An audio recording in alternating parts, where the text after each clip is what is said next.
काव्य प्रकाश में अभिहितान्वयवाद और अन्विताभिधानवाद के व्याख्यान के प्रसंग में कुमारिल भट्ट और प्रभाकर इन गुरु शिष्य के शास्त्र समर की एक झांकी हमने एक कथा के माध्यम से देखी कि किस तरह से उनमें शास्त्रार्थ हुआ करता था और किस तरह से एक दूसरे को पछाड़ने की प्रतियोगिता हो जाती थी। पर आज एक और कथा के माध्यम से, एक और घटना के माध्यम से उन गुरु शिष्य के संबंध की, उन गुरु शिष्य की प्रतिभा की एक झांकी दिखाने का प्रयास करेंगे। एक दिन कुमारिल भट्ट विद्यार्थियों को पढ़ा रहे थे। प्राचीन पाठशालाओं की प्रणाली इस प्रकार हुआ करती थी कि पाठ के समय छोटे बड़े सभी विद्यार्थी गुरुजी के पास ही बैठकर सबके पाठ सुनते थे। छोटी कक्षा और बड़ी कक्षा के विद्यार्थी मिलकर एक स्थान पर बैठकर जब गुरु से पाठ सुनते थे तो इससे लाभ यह होता था कि जो विद्यार्थी उस ग्रंथ को पहले पढ़ चुके होते थे उनको उसका पुनः पाठ यानी दोबारा या तिबारा सुनने से वह विषय और अधिक परिमार्जित हो जाता था, और जिन्हें आगे चलकर वह ग्रंथ पढ़ना होता था, छोटी कक्षा के विद्यार्थी जिन्हें आगे चल कर के वह ग्रंथ पढ़ना होता था, उनका कुछ प्रारंभिक संस्कार उस कथा को, उस पाठ को सुनने से बन जाता था जो आगे उनको सहायता देता। ऐसे ही एक पाठ के प्रसंग में, ऐसी ही एक कक्षा के प्रसंग में जब सब विद्यार्थियों की सभा लगी हुई थी और प्रभाकर मिश्र भी उसमें विद्यार्थी के रूप में उपस्थित थे, तो अपने से किसी उच्च कक्षा के विद्यार्थियों का पाठ प्रभाकर मिश्र सुन रहे थे। पढ़ाते पढ़ाते गुरुजी अकस्मात एक स्थान पर आकर रुक गए। गुरुजी के सामने ग्रंथ था, ग्रंथ में कोई एक पंक्ति थी, कोई क्लिष्ट पंक्ति आ गई जिसका कि अर्थ स्पष्ट हो नहीं पा रहा था। गुरुजी उस पंक्ति का अर्थ स्पष्ट कर नहीं पा रहे थे, इसलिए गुरुजी ने उस पाठ को वहीं रोक दिया और ग्रंथ के बीच में शलाका लगा करके, बुकमार्क लगा करके और उस ग्रंथ को बंद कर दिया और कहा कि भाई आज इतना ही पढ़ेंगे, शेष जो विषय है उसको कल पूरा करेंगे। पाठ के समाप्त हो जाने के बाद जब सब लोग उठ करके चले गए और गुरुजी अपने भोजन आदि अन्य कार्यों में लग गए, तो प्रभाकर वहीं बैठे रहे और प्रभाकर ने सब लोगों के चले जाने के पश्चात, निर्मक्षिक हो जाने के पश्चात गुरुजी की वह पुस्तक उठा ली और जहाँ वह शलाका लगी हुई थी, जहाँ वह बुकमार्क लगा हुआ था, उसको हटा करके, उस पुस्तक को खोल करके प्रभाकर ने देखा तो उसे समझ में आ गया कि गाड़ी कहाँ अटकी हुई थी गुरुजी की, और गुरुजी क्यों परेशान हो रहे थे, क्यों अर्थ नहीं लगा पा रहे थे। तनिक देर भी प्रभाकर मिश्र को उस पंक्ति को पढ़ करके और सोचने में यह नहीं लगी कि गुरुजी को परेशानी क्या हुई है और क्यों अर्थ इसका गुरुजी से नहीं लगा है। कहते हैं कि ईश्वर की रचना को 7 सेर के चना बना देने वाले आज के जो प्रेस के भूत हैं, जो लेखक हैं या जो पुस्तक छापने वाले हैं, उनके प्रमाद का ही यह खेल था। उसमें कोई शास्त्रीय गुत्थी नहीं थी। गुरुजी ने पुस्तक की जिस पंक्ति पर गुरुजी अटके थे, उस पुस्तक में लेखक के प्रमाद के कारण से ही कुछ ऐसा अशुद्ध लिख दिया गया था जिसके कारण से गुरुजी उसका अर्थ नहीं लगा पा रहे थे। अर्थ लग ही नहीं सकता था क्योंकि लिखा हुआ गलत था, प्रूफ रीडिंग हुई नहीं थी उस पुस्तक की, उसमें प्रूफ की कमी रह गई थी, अशुद्धि रह गई थी, इसलिए उस पंक्ति का अर्थ नहीं लगा पा रहे थे गुरुजी। पुस्तक में लिखा हुआ क्या था, वह पंक्ति ऐसी क्या थी जिसके कारण से और यह सारा झमेला हुआ। देखिए, पंक्ति थी अत्रापि नोक्तम तत्रापि नोक्तम इति पौनरुक्त्यम। अब इसका अर्थ क्या है? अर्थ अगर देखें तो अत्रापि नोक्तम, ये अलग अलग पद हैं। अत्रापि माने यहाँ पर भी, नोक्तम यानी न उक्तम नहीं कहा गया है, तत्रापि यानी वहाँ पर भी नोक्तम यानी न उक्तम नहीं कहा गया है। यह बात यहाँ पर भी नहीं कही गई है और यह बात वहाँ पर भी नहीं कही गई है। इति पौनरुक्त्यम, इस तरह से इस बात की पुनरुक्ति हो गई, यानी इस तरह से यह बात 2 बार कह दी गई है।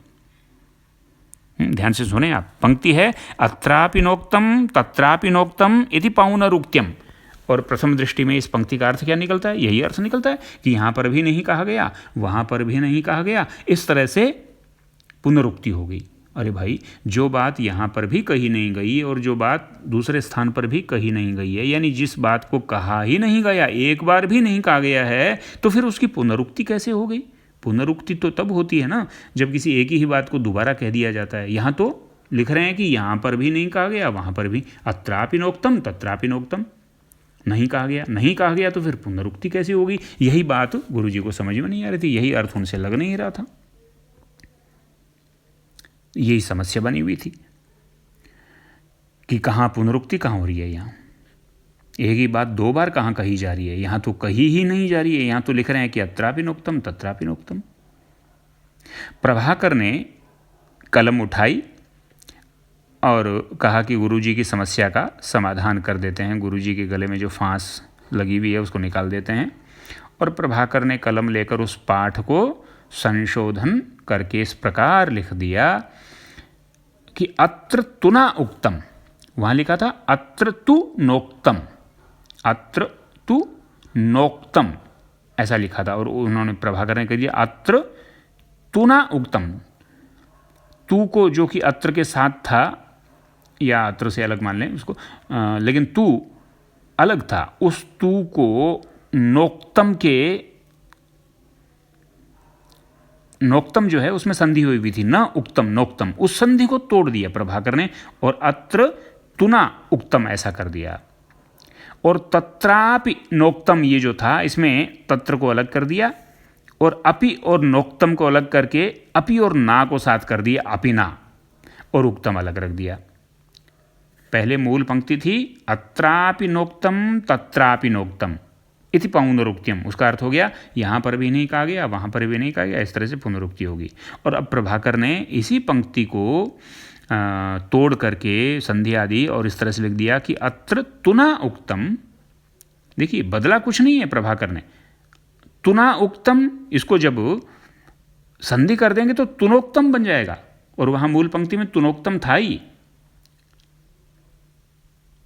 लेकिन वो तू अलग था, और फिर तू अलग करके और ना और उक्तम की संधि कर दी थी, इसलिए गड़बड़ हो रही थी। तो अब प्रभाकर ने कर दिया अत्र तुना उक्तम, यहाँ पर तुना, तुना यानी तू के द्वारा, उक्तम यानी कहा गया है, यहाँ पर इस बात को तू के द्वारा कहा गया है, यानी तू शब्द का प्रयोग करके कहा गया है।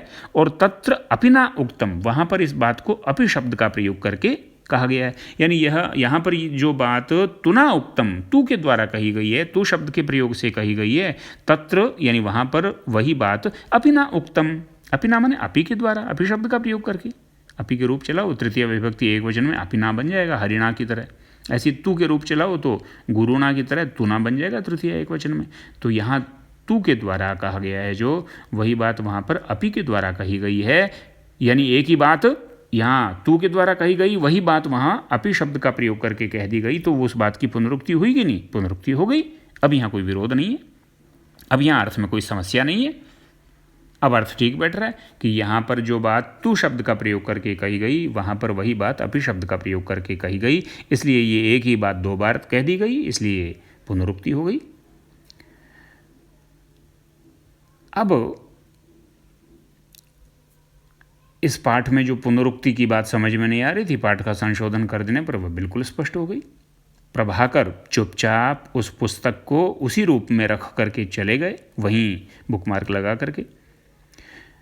और अगले दिन जब कुमारिल भट्ट ने कक्षा प्रारंभ की तो उनके मन में वही उथल पुथल चल रही थी कि आज क्या होगा, कैसे समझाऊंगा। वो पंक्ति तो रात भर विचार किया मैंने, अर्थ तो अभी भी नहीं लग पाया है, लेकिन देखते हैं बैठ करके, कुछ कोशिश करते हैं, ये सोच कर के वो आए कक्षा में। सब बालक बैठे हुए थे, पूरी कक्षा जुटी हुई थी, और प्रभाकर कुमारिल भट्ट ने जैसे तैसे बेमन से उस पुस्तक को उठाया, परेशान होते हुए, और जैसे ही उस पुस्तक की पंक्ति पर उनकी दृष्टि गई, उस पंक्ति को उन्होंने देखा तो पूरा अर्थ जो था वह तो हस्तामलकवत स्पष्ट हो गया। हाथ में रखा हुआ आंवला जैसे उसका रूप स्पष्ट होता है, आप देख सकते हैं आंवला कैसा क्या है।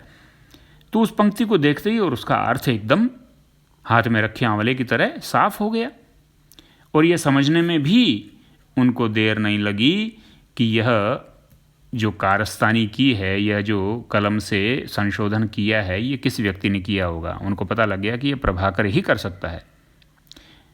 और गुरुजी को अपने शिष्य की प्रतिभा पर भरोसा तो पहले से ही था, आज उसकी अपूर्व प्रतिभा को देख करके और गुरुजी को किस तरह से उसने संकट से उबारा है अपनी प्रतिभा के बल पर, इसको देख करके गुरुजी को बड़ा आनंद हुआ और वे गदगद हो गए। और विशुद्ध अंतःकरण की भावना से भावित होकर के पूरी शिष्य मंडली के बीच आज कुमारिल भट्ट ने अपने उस शिष्य को गुरु की गौरवमयी उपाधि प्रदान की और कहा कि हे प्रभाकर, अब तक मैं तुम्हारा गुरु था, लेकिन आज तुमने मेरा हृदय जीत लिया और आज से तुम मेरे गुरु हो। आज से तुम गुरु नाम से प्रसिद्ध हो जाओगे। और कहते हैं कि उस दिन के बाद से सब लोग प्रभाकर को गुरु कहने लगे कि भाई ये तो चेला नहीं, ये तो गुरु है। और दार्शनिक संप्रदाय में प्रभाकर का जो नाम है वो गुरु नाम से प्रसिद्ध हो गया। दार्शनिक ग्रंथों में इति गुरुमतम ऐसा बार बार उल्लेख मिलता है। कुमारिल भट्ट का मत जहाँ लिखना होता है तो वहाँ तौतातिकम मतम ऐसा लिखा जाता है। इति तौतातिकम मतम, यानी तौतातिक मत तो ऐसा है, कुमारिल भट्ट का मत तो ऐसा है। और इसी गुरुमतम, गुरुमत ऐसा है। गुरुमत ऐसा है माने प्रभाकर मिश्र का मत ऐसा है। हालांकि यूँ गुरु कुमारिल भट्ट हैं, प्रभाकर शिष्य हैं, लेकिन प्रभाकर के मत को दर्शन के ग्रंथों में गुरुमतम नाम से प्रसिद्धि मिली और कुमारिल भट्ट के मत को तौतातिक मत के नाम से प्रसिद्धि मिली। यहाँ आपका यह प्रश्न हो सकता है कि प्रभाकर के मत को गुरुमत जो कहा गया वो तो ठीक है, क्योंकि कुमारिल भट्ट ने उसे गुरु की उपाधि दी थी, इसलिए उसका मत, प्रभाकर का मत गुरुमत नाम से प्रसिद्ध हो गया होगा। लेकिन तौतातिक मत का क्या अर्थ हुआ? कुमारिल भट्ट के मत को तो तौतातिक मत किस आधार पे कहा गया, तो इसको भी समझिए। तौतातिक शब्द बना है तुतात से।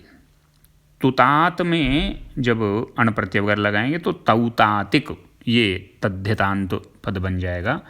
तुतात से तौतातिक हुआ, यानी जो तुतात का है वो तौतातिक, जो तुतात का मत है वो तौतातिक मत। लेकिन तुतात कौन? तौतातिक मत तो कुमारिल भट्ट के मत को कहा जाता है। इसका मतलब तुतात कौन हुआ? तुतात का कुमारिल भट्ट हुए। कुमारिल भट्ट हैं तुतात, और कुमारिल भट्ट का जो मत है वो तुतात का मत होने से तौतातिक मत है। अब प्रश्न ये है कि कुमारिल भट्ट तुतात क्यों है? तुतात का क्या मतलब है? तो तुतात का जब आप समास विग्रह करेंगे तो होगा तु शब्दः तातः यस्य स तुतातः। तु शब्द है तात जिसका, तु शब्दः तातः, तात माने शिक्षक, यहाँ तात का अर्थ शिक्षक, टीचर, शिक्षा देने वाला, कुछ सीख देने वाला, बताने सिखाने वाला। तु शब्दः तातः अर्थात शिक्षकः यस्य स तुतातः, यानी तुतात वह व्यक्ति है जिस व्यक्ति को तु शब्द से शिक्षा मिली हो। तु शब्द जिस व्यक्ति का शिक्षक बना हो, शिक्षक रहा हो, हुआ हो, तु शब्द ने जिस व्यक्ति को शिक्षा दी हो वो व्यक्ति तुतात, यानी कुमारिल भट्ट। कुमारिल भट्ट तुतात क्यों हैं? क्योंकि तु शब्द से इनको सीख मिली थी। कौन से तु शब्द से? वही अत्र तु नोक्तम तत्रापि नोक्तम इति पौनरुक्त्यम, और फिर प्रभाकर ने कर दिया था अत्र तु नोक्तम और तत्रापि नोक्तम। तो तु शब्द उसमें आया था ना, तु के कारण से समस्या हो रही थी उनको, और तु शब्द का विग्रह करके और प्रभाकर ने उनको सीख दी थी। तो तु शब्द कुमारिल भट्ट के जीवन में और एक तरह से एक पाठ उनको तु शब्द से मिला था, कुछ सीखने को मिला था, इसलिए कुमारिल भट्ट का नाम तुतात हो गया। और तुतात का जो मत है वो तौतातिक। तु शब्दः तातः यानी शिक्षक यस्य स तुतातः, ये बहुब्रीहि समास हो गया। और तस्येदं मतम तौतातिकम, उसका जो मत है वो तौतातिक मत है। तो इस तरह से अभिहितान्वयवाद और अन्विता विधानवाद को समझते हुए हमने कुमारिल भट्ट और प्रभाकर मिश्र की चर्चा के प्रसंग में इनके जीवन से जुड़े हुए 2 इन प्रसंगों को सुना और अब विषय आगे बढ़ेगा अगली कक्षा में।